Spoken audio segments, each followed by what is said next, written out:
Well, hello friends. Have you heard about the surge bulb that comes on in a power outage? Well, you may ask yourself, why would you need something like this? Well, let me just tell you, when the US is hit with hurricanes, blizzards and storms, that's the first thing that goes. I have lived through a devastating hurricane on Eleuthera Island in the Bahamas, where the roof was literally coming off. And the first thing that went was the power, and it was off for an entire week before somebody could restore it. The surge emergency backup light is self-charging and provides 6 hours of that emergency light that you need.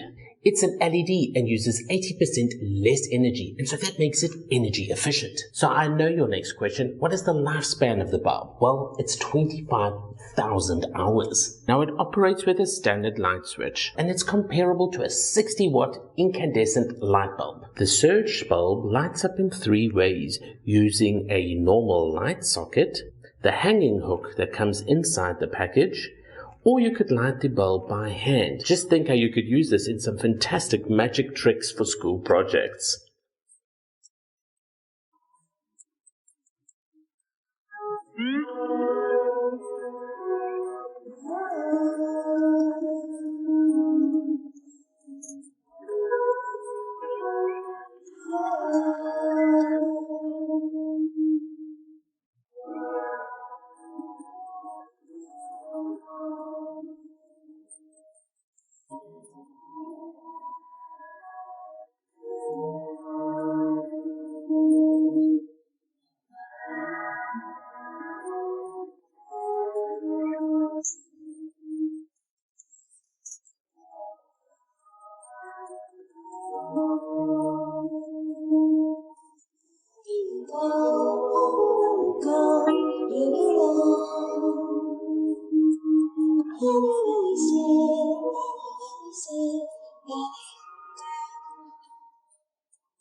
Now the uses of a bulb like this are just endless. Think of taking this camping. Think of working on your car with this. Think of the garage or the shed or going fishing. I mean, it's just endless. Now at the low cost that Surge is selling their emergency bulb lights for, this is a fantastic low-cost source of light. And you know what? The reviews really speak for themselves. Over 600,000 positive reviews. Guys, go check out more information about this fantastic product. I highly recommend it.